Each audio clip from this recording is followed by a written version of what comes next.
Hey everyone, I'm back with another GunPla review featuring a box so big I can't actually fit it in frame where I normally set up my tripod.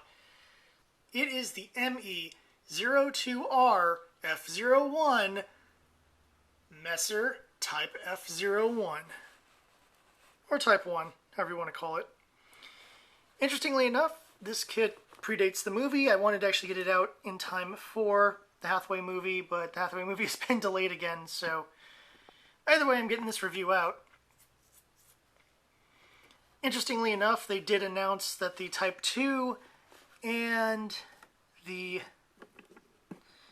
Command Type will be coming out very shortly. So, or well, shortly by, model kit standards, probably end of the year or next year.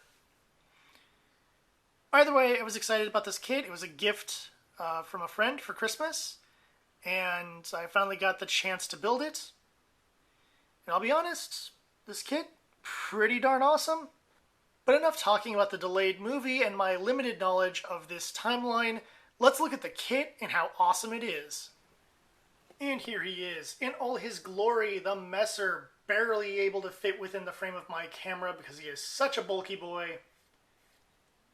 Honestly, this is the biggest unit I've made, and while I know there are some larger high-grade kits, it was actually kind of a surprise to just see how big and bulky this guy actually is, as he towers over basically any one-year war unit.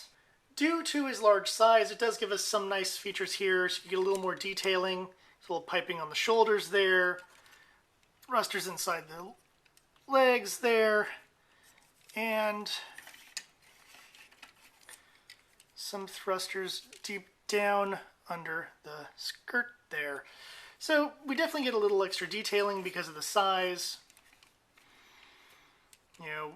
Especially if layered things such as the head here and the backpack having multiple layers to that and a little bit of adjustment there. Okay. Overall, visually, it looks very intimidating, very cool, and to think of this as essentially a grunt-type unit is kind of crazy because of how big and imposing it looks versus, say, a Zaku or a Hyzak. But just because something looks cool and intimidating doesn't necessarily mean it's a great build. While the majority of this wasn't that difficult to do, there were a few little quirks that got very annoying. The shoulders have 4 different little parts they peg into, making them very difficult to click these pieces on, and you have to click on 4 of them, 2 in the front, 2 in the back. One of the spikes on the shield kept popping off. I had to use a little glue tack. The little piping here would sometimes pop off, so one of them has a little bit of glue tack on it. The frontal part here, I had to put some glue on to hold it into place because it kept popping off. And for a long time, the thrusters in the little undersection here used to pop off, but I eventually got them to stick in properly. These little skirt things have movable parts that make them annoying as well.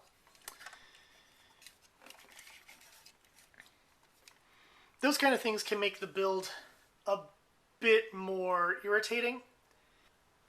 There are a handful of stickers here on the unit. The little piping parts get a little bit of sticker. There are some stickers here for the face part plate and for the eye. And I believe that's about it. Actually, the body itself doesn't have any, surprisingly, nor do either of the weapons. So if you hate the stickers, don't worry about them too much here. Doing them as paint is possible, though that mono eye will still kind of be a pain. Another key thing to note with the build is that it had no polycaps. The good news is this means it's not going to need repairs and fixes when the polycaps start to break down. The bad news is it makes this guy stiff and awkward, especially with some of the important joints. So let's go and take a look at the flexibility on this big boy. Again, with the legs, you can see right here that we do not have any separation in the toes or anything like that. This little part here doesn't even really move. It's more of like a plates that'll stay when you adjust what little adjustment you can do on the foot. Has a little bit of left and right, but not much. As for leg, we have a movable front skirt to some extent, but this is about as good as you're going to get while keeping the front skirt on. Not very impressive. Movable back skirt, but that's about as good as you're going to get on the back as well. Not very impressive in terms of leg movement. For knees, that's as good as you're going to get right there. It is not a double jointed knee, so you get it stuck there. The knee guard right here doesn't move either. It's great. Moving up to here, these have a little bit of movement for the skirts, but they'll easily fall off, so that's great. Back skirts actually have a lot more movement, and it kind of is difficult to kind of put them back into their proper place. But you can move them around for some more dynamic poses if you have this on a stand. So the back, there's a little bit of twitch here with the boosters, but not much. And a little bit of the casing here can kind of adjust as well. Okay.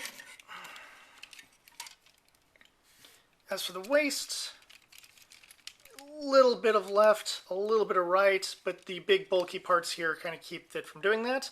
You do have some decent hunch. You can kind of do some hunchy crunches here. It's going to be all sad. Aww. I don't like the federation. I'm sad. Okay.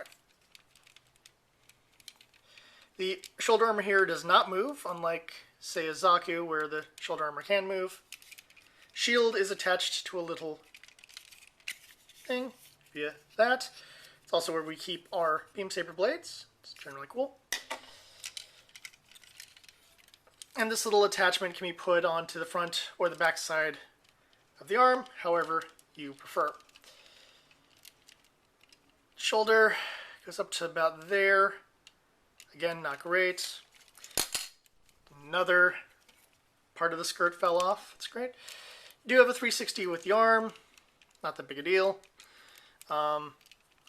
Shoulder, or rather the elbow, gets pretty good at the elbow though. That's not too shabby.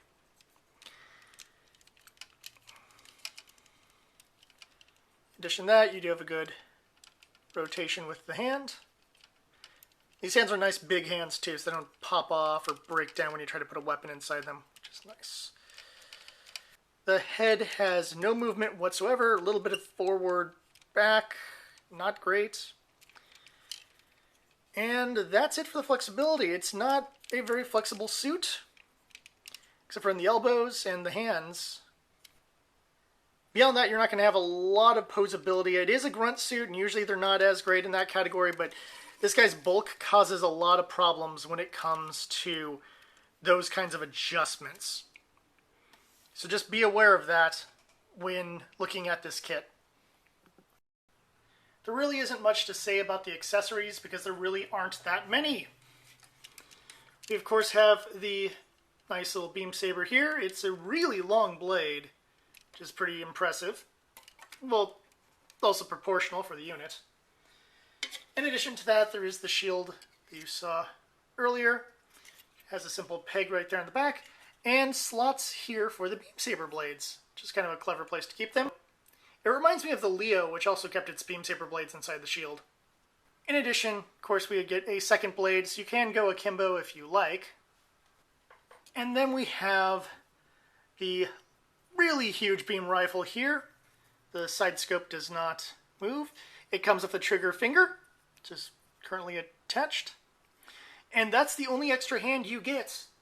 You do not get a trigger finger option for the left side. You do not get open hands for either side. It's just 2 closed hands and 1 trigger finger. We're getting old school here. This is very limited in terms of what you can do with it. In addition to that, due to how it's built, you do get a little adapter thing here to allow you to put it on an action base. So that's cool.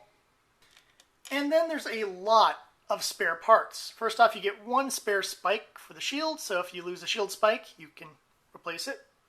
We then have two frames that have a whole load of extra pieces. We have parts here for the shoulder, parts for the back, the waist, the head, and another frame that has extras of the skirts, as well as another chunk for the head. Overall, it feels like a huge waste to have that many spare parts with this kit. Those are large pieces as well.